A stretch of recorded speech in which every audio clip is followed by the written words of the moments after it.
Britain's Prime Minister Boris Johnson was once a journalist, but as he visited Wales he was keeping the questions at a safe distance. And it wasn't just the reporters in pens today. They're ringing the bell at Brecon Market. Today it's the day of reckoning for farmers and their animals. The price needs to be right, whether you're buying or selling. Everyone wants a good deal. 165, 65, 66, 66, 67, 678. The Prime Minister has a tough sell on his hands, even in a part of the UK which voted to leave the EU. We're not aiming for a no-deal Brexit, and we don't think that's where we'll end up. This is very much up to our friends and partners across the Channel.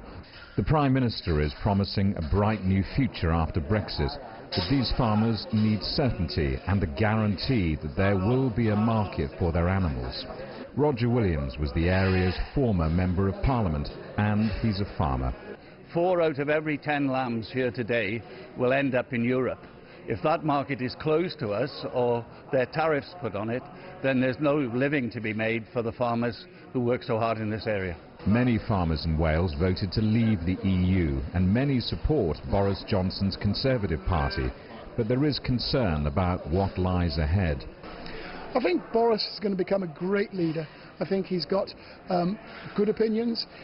He's a very good politician. He's what I would call a professional politician, and he has promised he wants us to come out of Europe, but he's got to realise he should have done that 3 years ago. The future for these animals is clear. Some have been sold for breeding and fattening for next year's flocks. Others will go into the meat trade and be sold all over Europe.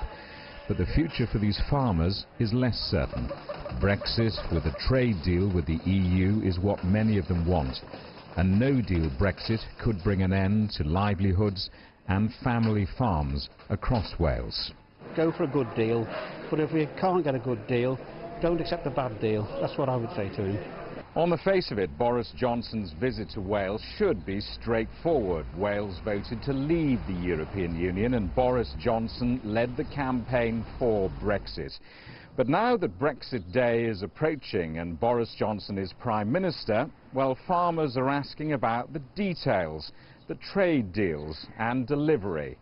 The pressure's piling on the farmers and on Boris too.